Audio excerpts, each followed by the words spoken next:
നമസ്കാരം.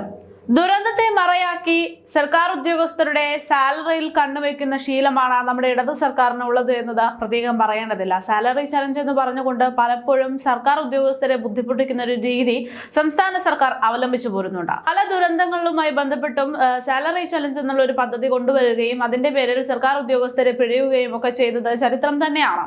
ഇപ്പോഴിതാ വയനാട് ദുരന്തവുമായി ബന്ധപ്പെട്ടും ഒരു സാലറി ചലഞ്ച് എന്നുള്ള പദ്ധതി സംസ്ഥാന സർക്കാർ തയ്യാറാക്കിയിരുന്നു. പക്ഷേ ഇതിനെതിരെ വലിയ രൂക്ഷ വിമർശനങ്ങളും പ്രതിഷേധങ്ങളും ഒക്കെ ശക്തമായതോടെ സാലറി ചലഞ്ച് എന്ന് പറഞ്ഞ് സർക്കാർ ഉദ്യോഗസ്ഥരുടെ ശമ്പളത്തിൽ കണ്ണുവെച്ചിട്ട് കാര്യമില്ല എന്നുള്ള കാര്യം സംസ്ഥാന സർക്കാർ മനസ്സിലാക്കുകയായിരുന്നു.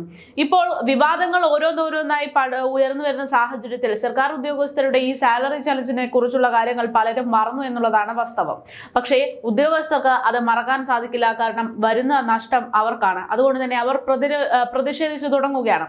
പല സർക്കാർ ഉദ്യോഗസ്ഥരും ഇതിനെതിരെ അതിശക്തമായിട്ട് തന്നെ സർക്കാരിനോട് സംസാരിച്ചു എന്ന റിപ്പോർട്ടുകൾ പുറത്തു വന്നിട്ടുണ്ട്. ഇപ്പോൾ അവരുടെ കൂട്ടത്തിലേക്ക് IAS അസോസിയേഷൻ കൂടെ രംഗത്തെത്തുകയാണ്. സാലറി ചലഞ്ച് എന്ന് പറഞ്ഞ് ശമ്പളം പിടിക്കരുത് എന്നതാണ് IAS അസോസിയേഷന്റെ ആവശ്യം. Association president B. അശോക ഇത് സംബന്ധിച്ചുള്ള കാര്യങ്ങളൊക്കെ അറിയിച്ചുകൊണ്ട് ധന പ്രിൻസിപ്പൽ സെക്രട്ടറിക്ക് കത്ത് നൽകിയിട്ടുണ്ട്. വയനാട് പുനരധിവാസത്തിനായി ഓഗസ്റ്റ് മാസത്തെ ശമ്പളത്തിൽ നിന്ന് സാലറി പിടിക്കുമെന്നതായിരുന്നു നേരത്തെ സർക്കാരിന്റെ ഉത്തരവ്. ഓഗസ്റ്റ് മാസത്തെ ശമ്പളത്തിൽ നിന്ന് മുഖ്യമന്ത്രിയുടെ ദുരിതാശ്വാസ നിധിയിലേക്ക് പണം പിടിക്കരുത് എന്നും അസോസിയേഷൻ അംഗങ്ങൾ യോഗം കൂടി തീരുമാനം അറിയിക്കുമെന്നുമാണ് B. അശോക് നൽകിയിട്ടുള്ള കത്തിൽ പറഞ്ഞിരിക്കുന്നത്. സാലറി ചലഞ്ച് ഉത്തരവ് ഇറങ്ങുന്നതിന് മുമ്പ് തന്നെ വയനാടിനു വേണ്ടി IAS അസോസിയേഷനിലെ ചില അംഗങ്ങൾ സർക്കാരിലേക്കും മറ്റ് അസോസിയേഷനുകളിലേക്കും മറ്റ് ഏജൻസികളിലേക്കും ഫണ്ട് നൽകിയിട്ടുണ്ട് എന്നാണ് വിശദീകരണം. ശമ്പളം വെട്ടിക്കുറച്ച CMDRF-ലേക്ക് സംഭാവന നൽകണം എന്ന് പറയുന്നത് അത് ഇപ്പോൾ ഈ ഒരു സാഹചര്യത്തിൽ ഓണം വരുന്ന സാഹചര്യം കൂടെ ആകുമ്പോൾ ബുദ്ധിമുട്ടാകുമെന്നും അതിന് പകരം അസോസിയേഷൻ അംഗങ്ങൾ പണം സമാഹരിച്ച് വയനാടിന് ഉപയോഗിക്കുന്നതിന് സർക്കാരിലേക്കോ അല്ലെങ്കിൽ NDMA പോലുള്ള ഏജൻസിക്കോ ഒരു മൊത്തത്തിലുള്ള തുക എന്നുള്ള രീതിയിൽ കൈമാറാൻ അംഗങ്ങൾ തയ്യാറാണ് എന്നുള്ള രീതിയിലാണ് അറിയിക്കുന്നത്. ഈ കാരണങ്ങളെല്ലാം വ്യക്തമാക്കി B. അശോക കത്ത് നൽകുകയായിരുന്നു. 5 ദിവസത്തെ ശമ്പളം കർശന രീതി ഒഴിവാക്കണമെന്ന് പ്രതിപക്ഷ സംഘടനകൾ അടക്കം ആവശ്യം ഉന്നയിച്ചിരിക്കുന്ന ഒരു സാഹചര്യത്തിലാണ് ഈ ഒരു സാഹചര്യത്തിൽ തങ്ങളുടെയും സാലറി ചലഞ്ച് എന്ന് പറഞ്ഞ് തങ്ങളുടെയും സാലറിയിൽ കൈവെക്കരുത് എന്നുള്ള രീതിയിൽ IAS ഉദ്യോഗസ്ഥരും പറയുന്നത്.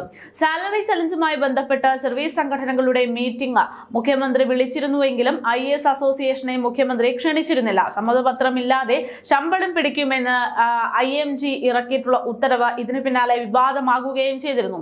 വിവാദങ്ങളെ തുടർന്ന് സമ്മതപത്രമില്ലാതെ ശമ്പളം പിടിക്കില്ല എന്ന ധന പ്രിൻസിപ്പൽ സെക്രട്ടറി പത്രക്കുറിപ്പ് ഇറക്കി വ്യക്തമാക്കുകയാണ് ഉണ്ടായത്. ഇതിനൊക്കെ പിന്നാലെയാണ് ഇപ്പോൾ പലരും ഈ വിഷയം മറന്നിരിക്കുന്ന സാഹചര്യത്തിൽ സാലറി ചലഞ്ചിന്റെ പേരിൽ തങ്ങളുടെ കയ്യിൽ നിന്ന് പണം പിടിക്കരുത് എന്നും തങ്ങൾ ഇതിനകം തന്നെ മുഖ്യമന്ത്രിയുടെ ദുരിതാശ്വാസ നിധിയിലേക്ക് പല വിധത്തിലും പണം നൽകിയിട്ടുണ്ട് എന്നും ഇനി അഥവാ പണം വേണമെങ്കിൽ അത് ഇനി അടുത്ത മാസം തങ്ങൾ ഒരു നിശ്ചിത തുക എന്നുള്ള രീതിയിൽ എല്ലാവരുമായി തരാമെന്നും അല്ലാതെ സാലറിയിൽ നിന്ന് ഈ പണം ഈടാക്കരുത്, അത് ബുദ്ധിമുട്ടാകുമെന്നും ഒക്കെ അസോസിയേഷൻ അതായത് IAS അസോസിയേഷൻ വ്യക്തമാക്കുകയാണ്.